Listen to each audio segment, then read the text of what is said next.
अनीता चौधरी हत्याकांड के मुख्य आरोपी गुलामुद्दीन को किया गिरफ्तार। आरोपी को लेकर जोधपुर पहुंची पुलिस, कई राज खुले। जोधपुर में ब्यूटिशियन अनीता चौधरी उम्र 50 साल हत्याकांड के 8 दिन बाद मुख्य आरोपी गुलामुद्दीन फारूकी उम्र 42 साल को मुंबई से पकड़ ही लिया गया। शुक्रवार रात पुलिस उसे जोधपुर लेकर आई। गुलामुद्दीन नेपाल भागने की फिराक में था। वो जब भी मोबाइल का उपयोग कर रहा था उसे कुछ ही पल में बंद कर रहा था। ऐसे में उसकी लोकेशन पुलिस को नहीं मिल पा रही थी। पिछले 5 दिन से एडिशनल डीसीपी निशांत भारद्वाज की टीम उसकी तलाश कर रही थी। वो 4 दिन से अपनी लोकेशन बदल बदल कर पुलिस को छका रहा था। डीसीपी राजश्री राज ने बताया कि हत्याकांड के बाद से पुलिस गुलामुद्दीन का पीछा कर रही थी। गुलामुद्दीन काफी शातिर अपराधी, उसके खिलाफ पहले से जहर खुरानी सहित कई आपराधिक मामले दर्ज है। ऐसे में वो काफी शातिर तरीके से बचने की कोशिश कर रहा था। पुलिस ने गुलामुद्दीन को पकड़ने के लिए सीसीटीवी का सहारा लिया। पुलिस हत्याकांड के बाद से 500 से ज्यादा सीसीटीवी खंगाले हुए हैं। गुलामुद्दीन तक पहुंची गई। उन्होंने बताया कि गुलामुद्दीन मुंबई से फरार होने वाला था। पुलिस ने बताया कि गुलामुद्दीन नेपाल जाने की तैयारी कर रहा था। पुलिस को उसके पास से भारत से फरार होने के कई सुराग मिले। डीसीपी ने बताया कि अनीता मर्डर केस की जांच एडीसीपी लेवल के अधिकारी करेंगे। इस मामले में हत्याकांड और शव मिलने के बाद से कई तरह की बात सामने आ रही है। इधर गुलामुद्दीन के पकड़ में आने के बाद पुलिस ने एक बार फिर से कई लोगों को हिरासत में ले लिया है। बताया जा रहा है कि अनीता मर्डर के बाद से गंगाड़ा निवासी गुलामुद्दीन फरार चल रहा था। कुछ फोन लोकेशंस के आधार पर जोधपुर वेस्ट के एडिशनल डीसीपी निशांत भारद्वाज के नेतृत्व में टीम मुंबई गई थी। मुंबई वेस्ट के ज्वाइंट कमिश्नर सत्यनारायण चौधरी के निर्देशन में टीम ने गुलामुद्दीन को एक घर से गिरफ्तार कर जोधपुर पुलिस के हवाले कर दिया। बताया जा रहा है कि जोधपुर पुलिस को मुंबई के एक सीसीटीवी फुटेज से गुलामुद्दीन का सुराग मिला था। अनीता देवी जी की हत्या का प्रकरण दर्ज हुआ था। पिछले 7-8 दिनों में हमने एक जो सह आरोपी थी उनको हमने गिरफ्तार भी किया था। जितने साक्ष्य हम इकट्ठा कर सकते थे फोरेंसिक साक्ष्य मैंने इकट्ठा किए थे। जो मुख्य आरोपी था गुलामुद्दीन पिछले 7-8 दिनों से भागा हुआ था। 29 तारीख को यहाँ से भागा था। हमारी करीब 20 लोगों की टीम एडिशनल डीसीपी वेस्ट के सुपरविजन में और SHO बास्ती, SHO पुरानाडा इनके साथ थे।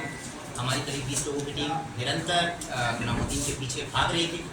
यहाँ हेडक्वार्टर पर हमारी साइबर टीम जो है वो टेक्निकल साक्ष्य इकट्ठा कर रही थी और फील्ड टीम को जैसे जैसे जो सूचना आ रही थी वो सूचना प्रदान कर रही थी। और 7 दिनों के अथक प्रयास के बाद कल हमने जो मुख्य आरोपी गुलामुद्दीन उसको मुंबई सेंट्रल जो रेलवे स्टेशन है वहाँ से हमने दस्तयाब किया। वो वहाँ से आगे नेपाल जाने की फिराक में था और बिल्कुल अगर थोड़ा भी अगर लेट होता तो वो आगे निकल जाता। 30 को एफआईआर हुई है, 30 के रात की घटना है। एफआईआर 31 को 30 के रात की घटना। 30 के रात को मतलब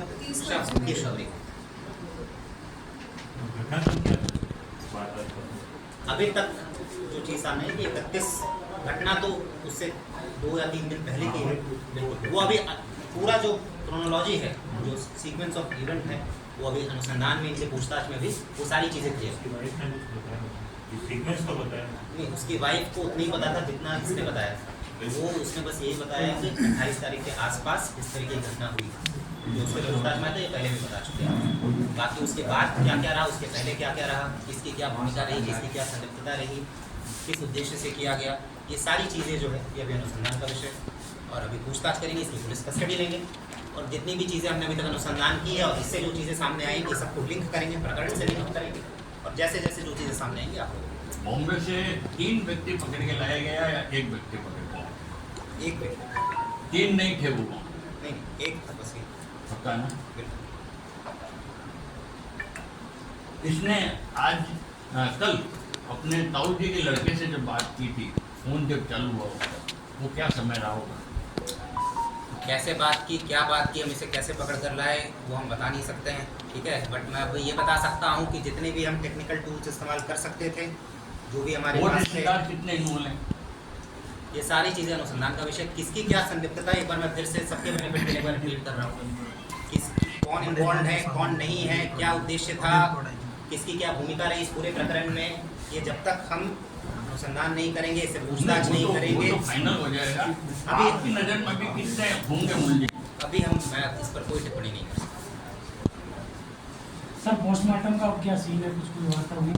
आज मेरे ख्याल से अभी वार्ता चल रही है। अभी वहाँ पर दीप तेजाजी जो मंदिर है वहाँ पर कुछ कार्यक्रम है और अपने भी अधिकारी वहाँ मौजूद हैं। पूरा प्रयास किया जा रहा है कि जल्द से जल्द सर आपके पास कानून भी था, अधिकार भी था पोस्टमार्टम कराने का, और लाश खराब हो रही थी, उसको अगर मान लो पॉइजन भी दिया तो उसका असर कम हो जाएगा या नगण्य हो जाएगा। इन परिस्थितियों में आप पोस्टमार्टम करवा सकते थे, क्यों नहीं करवा? देखिए, हमारा यही प्रयास रहता है कि जो पीड़ित पक्ष है, प्रतिवादी पक्ष है, पोस्टमार्टम उनकी उपस्थिति में होना चाहिए, औचित्य है। ठीक है, उनकी उपस्थिति में होता है तो कोई आरोप प्रत्यारोप भी नहीं लगते हैं, उनको भी संतुष्टि रहती है कि सब कुछ सही से हुआ है।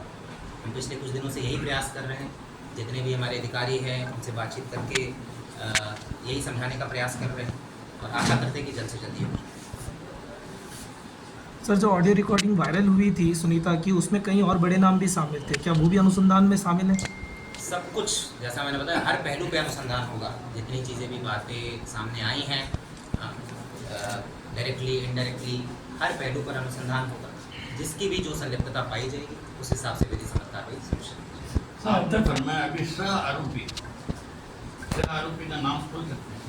हाँ, अभी तक इनकी तो गिरफ्तारी हो चुकी है, तो इनकी वाइफ है इसके अलावा कुछ अभी तक। मतलब अब तो मुझे अभी- कुछ एक्सेप्ट किया है सर से आरोपी को लेकर? मुलजिम को अभी लेकर आए हैं, अभी इससे पूछताछ होगी, बाकी सारी चीज़ें क्लियर होंगी। सर, इन 7 दिनों में ये चीज़ क्लियर हुई क्या कि हत्या कहाँ हुई थी? जैसे उस घर में बताया गया